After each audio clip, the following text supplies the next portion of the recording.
नमस्कार। आज एक बहुत ही दिलचस्प सवाल पर बात करते हैं। क्या क्या किसी मंत्र की ध्वनि में, उसकी फ्रीक्वेंसी में सच में हील करने की, हमें ठीक करने की शक्ति होती है?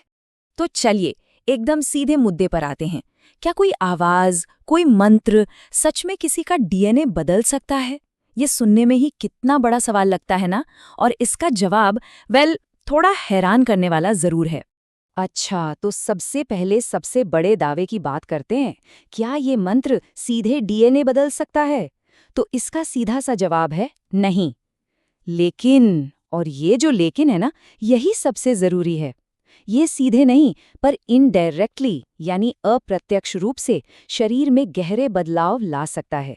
और आज हम इसी रहस्य को समझने की कोशिश करेंगे। तो चलिए इसी सवाल को और गहराई से समझते हैं। आज हम बात करेंगे महामृत्युंजय मंत्र की। इससे जुड़े विथक क्या हैं और इसके पीछे का विज्ञान क्या कहता है, दोनों को देखेंगे। तो सबसे पहले ये मंत्र है क्या? देखिए, महामृत्युंजय मंत्र ऋग्वेद से लिया गया एक बहुत ही प्राचीन संस्कृत मंत्र है। ये भगवान शिव को समर्पित है और इसका सबसे प्रसिद्ध नाम है मृत्यु पर विजय पाने वाला मंत्र। पर इसका जो असली मतलब है ना, वो इससे कहीं ज्यादा गहरा है।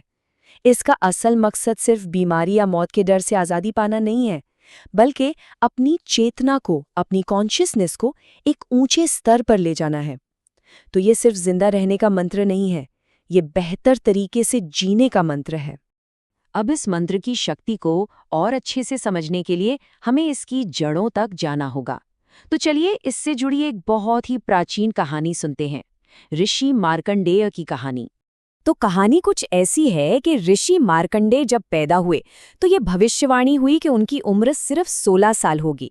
उन्होंने अपना पूरा जीवन, मतलब हर एक दिन, इसी मंत्र का जाप करते हुए भगवान शिव की भक्ति में बिताया।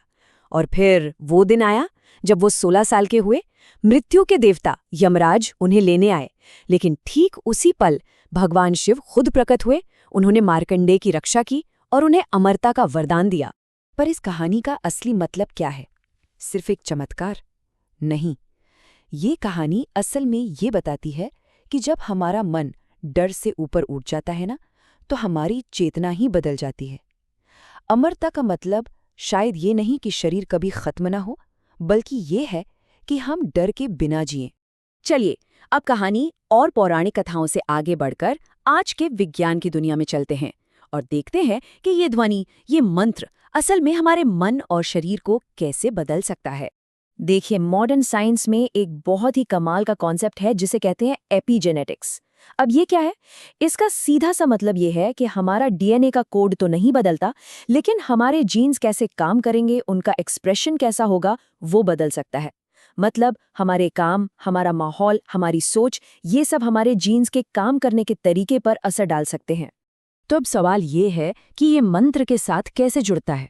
देखिए, जब कोई लगातार मंत्र का जाप करता है तो क्या होता है? मन शांत होता है, स्ट्रेस और एंग्जाइटी कम होती है। और जब मन की ये हालत बदलती है तो इसका असर जीन्स के एक्सप्रेशन पर भी पड़ता है। वो बेहतर तरीके से काम करने लगते हैं। ये एक तरह का चेन रिएक्शन है, जाप से शांति और शांति से बेहतर जीन एक्सप्रेशन। अच्छा, अब आते हैं दूसरे साइंटिफिक आइडिया पर, न्यूरोप्लास्टिसिटी। ये हमारे दिमाग की एक जबरदस्त ताकत है। इसका मतलब है कि हमारा दिमाग कोई पत्थर की लकीर नहीं है। हम जीवन भर इसमें नए कनेक्शंस बना सकते हैं, इसे बदल सकते हैं। मतलब अपने दिमाग को लिटरली रीवायर किया जा सकता है। और मंत्र जाप इसमें क्या करता है? जब कोई एक ही मंत्र को बार बार दोहराता है तो दिमाग में एक नया रास्ता बनने लगता है, एक नया न्यूरल पाथवे। और जैसे जैसे ये रास्ता पक्का होता जाता है, फोकस बढ़ता है, नेगेटिव सोच कम होती जाती है और धीरे धीरे पूरा माइंडसेट ही बदल जाता है। और तीसरा कॉन्सेप्ट है साउंड वाइब्रेशंस, यानी ध्वनि का कंपन। देखिए, हर आवाज की अपनी एक खास फ्रीक्वेंसी होती है और ये जो वाइब्रेशंस हैं, ये हमारे शरीर के एनर्जी सिस्टम और यहाँ तक कि हमारी कोशिकाओं तक पर असर डाल सकती हैं। तो जब मंत्र का जाप होता है तो क्या होता है? ओम जैसी जो ध्वनियां हैं वो हमारे नर्वस सिस्टम को शांत करती हैं। ये प्रूवन है। जाप करते वक्त छाती में एक वाइब्रेशन महसूस होती है, गले में, साइनस में एक गूंज पैदा होती है। और इन सब का जो मिला जुला असर होता है वो है एक गहरी शांति का एहसास। तो ये तो हो गई थियरी और साइंस की बात। अब देखते हैं कि असल जिंदगी में इसके क्या फायदे देखने को मिलते हैं। जो लोग इसका अभ्यास करते हैं उन्होंने हर लेवल पर फायदे महसूस किए हैं। मेंटली देखें तो एंजाइटी कम होती है, फोकस बेहतर होता है, फिजिकली ब्लड प्रेशर कंट्रोल में रहता है, नींद अच्छी आती है, और स्पिरिचुअली एक अंदरूनी शांति मिलती है और मन से डर कम होता है। तो अब सवाल ये उठता है कि अगर इससे शुरू करना हो तो कैसे करें, और सबसे जरूरी बात, इससे उम्मीद क्या रखनी चाहिए। चलिए अब कुछ प्रैक्टिकल बातें करते हैं। तरीका बहुत ही आसान है।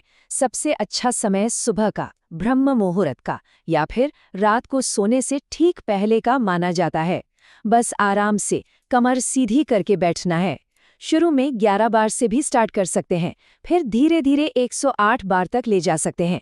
ध्यान ये रखना है कि गति धीमी हो और उच्चारण सही हो। और हाँ, सबसे जरूरी चीज कंसिस्टेंसी, रोज करना जरूरी है। अब एक बहुत बहुत जरूरी बात, एक रियलिटी चेक।